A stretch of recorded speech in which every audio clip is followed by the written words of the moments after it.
Good morning. Hi. It is what it is, what it was, and what it will always be. Welcome to class. Thank you for joining me. Let's get started. In the Buddhism Day by Day book, we have one more page.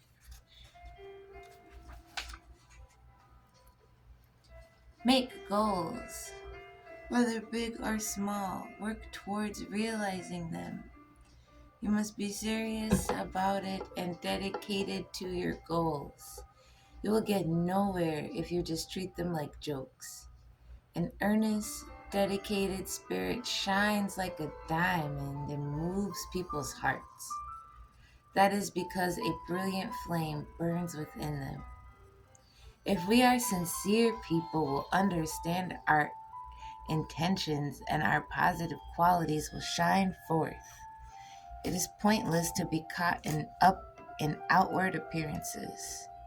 The German poet Johann Wolfgang von Goethe writes, "How may one get to know oneself? Never by contemplation, only indeed by action. Seek to do your duty, and you will know at once how it is with you." That is perfect, right? Since the whole purpose of this class is to heal and have emotional balance and intelligence and integrity, right? Having soul armor to combat everything coming at us. An earnest, dedicated spirit shines like a diamond and moves people's hearts. That is because a brilliant flame burns within them. You are an earnest, dedicated spirit. There is a brilliant flame that burns within you. That's why you're so passionate. That's why you're so caring. That's why you got no fuck it in you. That's why there ain't no quit in you. Because you're so earnestly compassionate. It is a beautiful thing. You are sincere, and people do understand your intentions. And all of your positive qualities shine forward. These are principles and things we have already established within ourselves, right? Right. We're so good. The goal and the purpose of coming to class is to establish something within yourself, to give yourself tools and the things you need to succeed, right? Right.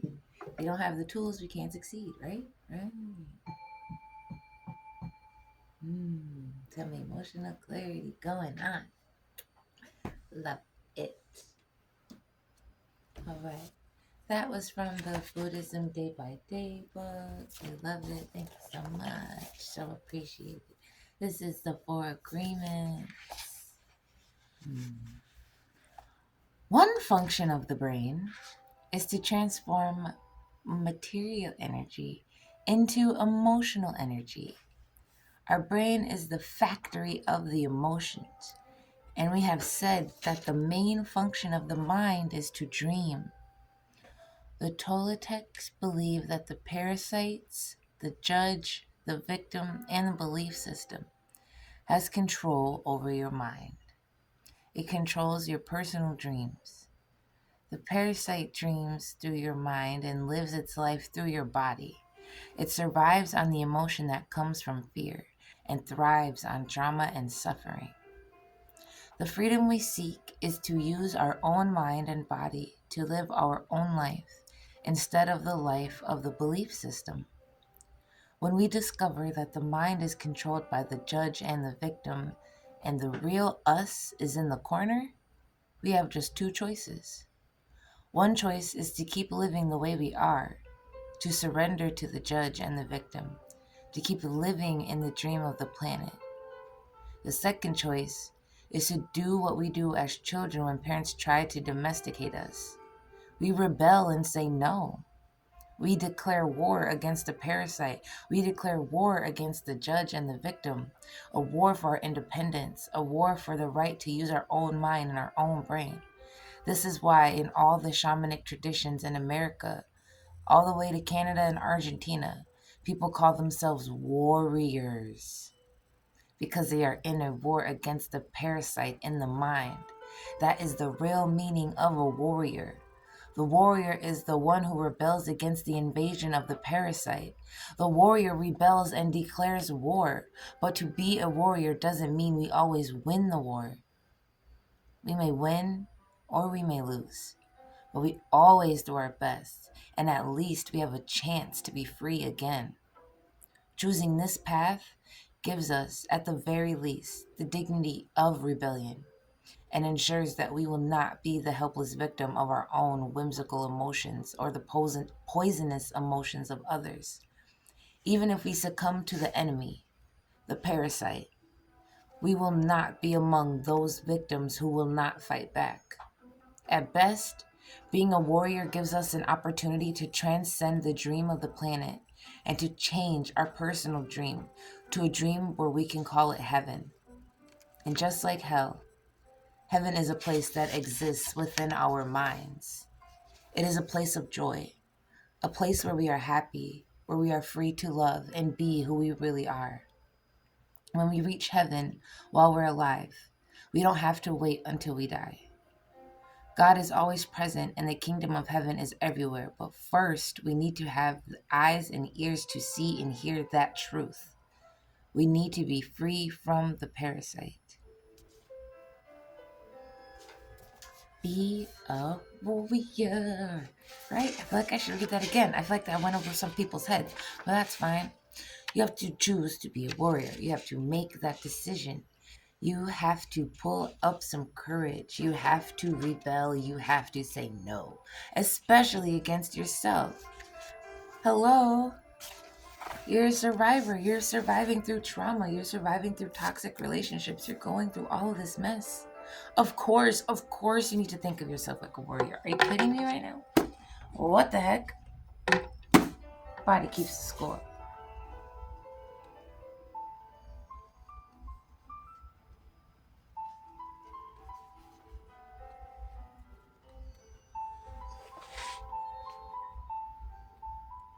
When children grow up, they lack physical attunement and are vulnerable to shutting down due to direct feedback from their bodies.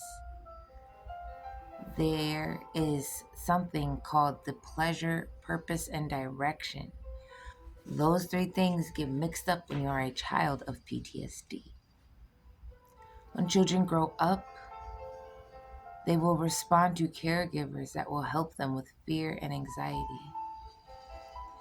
Bearing exposure to some overwhelming life events, trauma, breaks down the self-regulatory system. They will maintain a fundamental state of emotional security. Secure attachments also form a template for their relationships. They pick up what others are feeling and learn to tell the game from reality.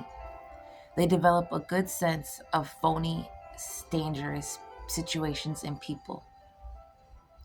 Securely attached, children usually become pleasant playmates and have lots of self-affirming experiences with their peers.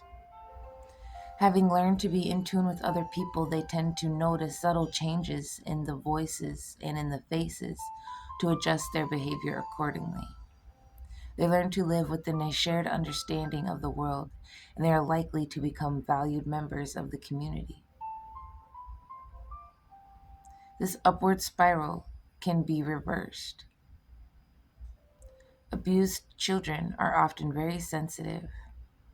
They respond to threats and their actual cues for staying in sync with their traumatized mindset. Looking at the spectrum, looking at the spectrum of angry to sad expressions, the abused kids were hyper alert to the slightest features of anger. This is one reason abused children become so easily defensive or so easily scared. Children who overreact to their peers' aggression, who do not pick up on other kids' needs, who easily shut down or lose control of their impulses are likely to be shunned and left out. Eventually, they learn to cover up their fears by putting on a tough front. Or they may spend more and more time alone, watching TV or playing computer games, falling even further behind the interpersonal skills and emotional self regulation. That was a lot. Let's break it down. Children that grow up abused fall one or two ways, right? The life events in their life that break down the pleasure, purpose, and direction enables them to become empathic, enables them to sense and see and feel things in the 4D and 5D. If they develop self-affirming experiences, if they learn how to be in tune, they can adjust and live accordingly based to the values of society and the community. That is an upward spiral. I want all of us to be on an upward spiral. That is the goal, right? The adverse to the upward spiral is when you become hyper vigilant, hypersensitive. You are defensive and scared. You assume people are there to hurt you. You assume people are reacting on impulse, which therefore makes you react on impulse. You lose control and you shut down.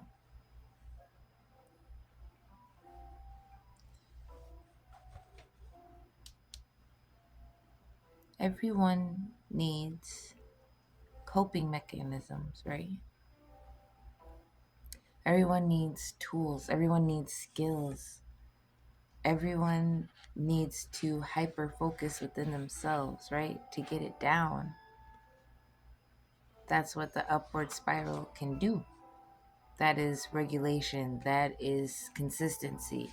That is doing it, right? Actually doing it and focusing on it. A secure attachment combined with the cultivation of competency, competency, competency, competency, competency, competency, competency. I'm competent. Is competency a word? Competent. You're competent. You're incompetent. Competency. That's got to be a word. Okay, competency. Mm-hmm. I don't know what that one.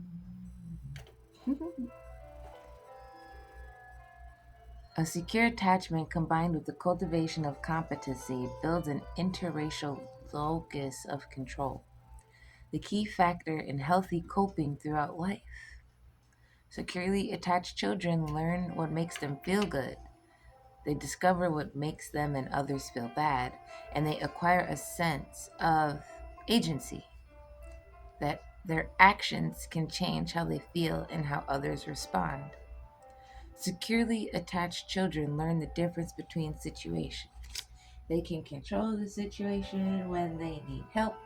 They learn that they can play an active role when faced with a difficult situation.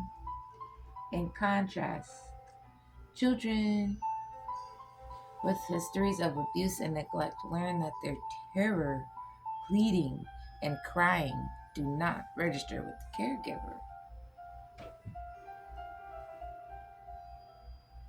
Psychoanalysis Donald Winscott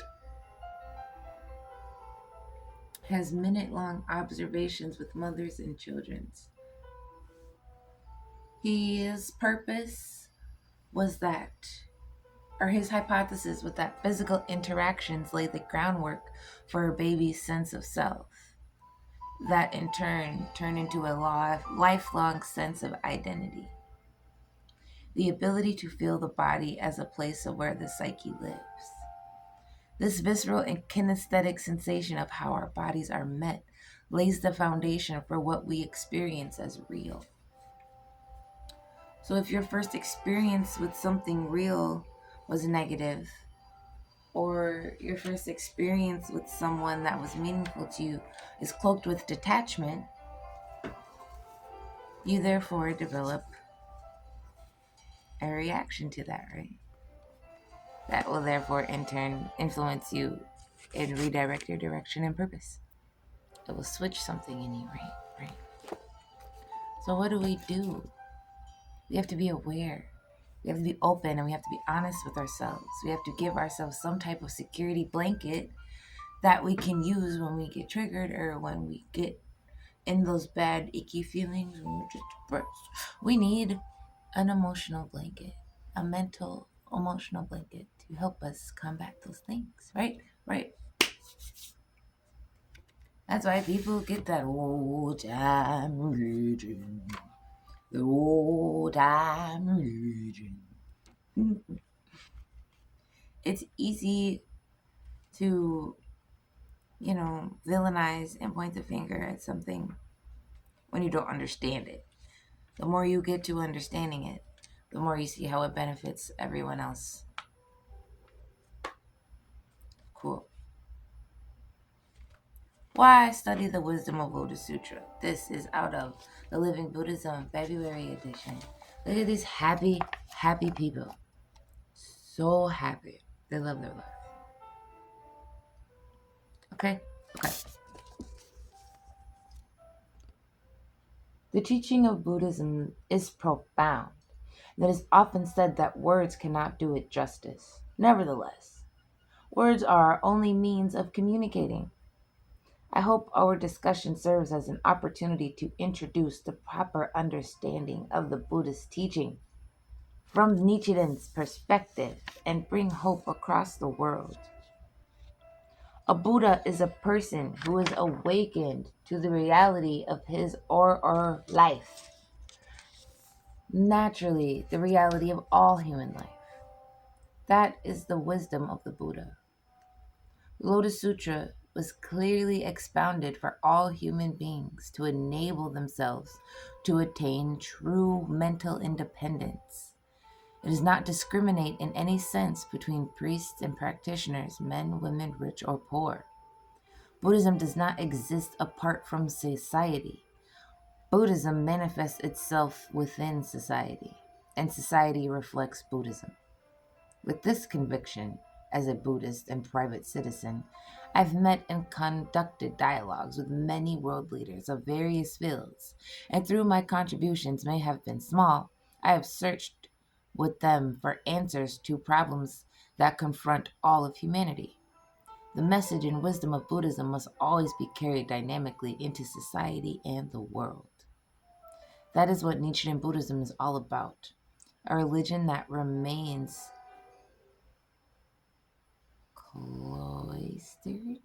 cloistered in the religious world, closed off from the rest of the world. According to the Daishonin, the Lotus Sutra explains, in the end, secular matters are the entirety of Buddhism.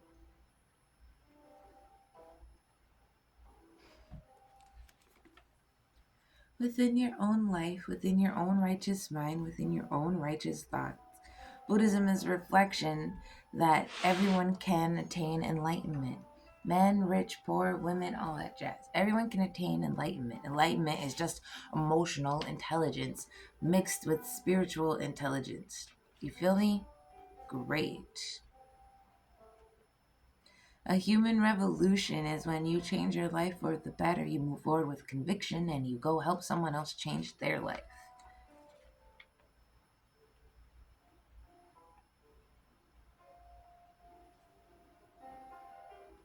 A Buddha with an ordinary set or a Buddha is an ordinary person that will be seen as a part of the world. However, Nichiren Daishonin teaches that there is no separation between the ordinary world and the Buddha, except the one that is enlightened while others are deluded. How can we then go from being deluded to enlightened? The key is to chanting Nam-myoho Renge Kyo. Chanting Nam-myoho Renge Kyo is as if to polish a tarnished mirror. He compares a Buddha to a mirror that shines like a polished jewel. It is an essential nature of phenomena that the true aspect of reality. Chanting Nam-myoho Renge Kyo is vital to perceiving ourselves, the people around us, from an enlightened perspective. Chanting helps us drive away fundamental ignorance and awaken our Buddha nature, which has always resided within us. Our lives shine inherently like bright, shiny mirrors. The practice of polishing our lives may be seen as having two aspects. One is to arouse deep faith. This could also be articulated as summoning a fighting spirit to battle our inner darkness. The other aspect is to continue making steadfast efforts in accordance with Nichiren, that we should diligently polish our mirrors day and night. We chant to the Gohonzon to win over doubtful negativity and fear, to bring forth powerful conviction that we embody the mystic law. Moreover, doing Gonyo every morning and evening is indispensable to maintaining a high life condition and taking action that brings us benefit, fortune, and happiness. Sensei says, Daisaku Ikeda, if you practice faith while doubting its effects, you will get results that are unsatisfactory. That is a reflection of your own weak faith in the mirror of the cosmos. On the other hand, when you stand up with strong conviction, you will accrue limitless blessings while controlling your mind, which is at once both extremely subtle and solemnly profound. You should strive to elevate your faith with freshness and vigor. When you do so, both your life and your surrounding environment will open wide before you, and every action you take will become a source of benefit. Understanding the subtle workings of one's mind is key to faith and key to attaining Buddhahood in this lifetime. The key to you attaining spiritual benefit, the key to obtaining mental benefit is to polish your life and move forward.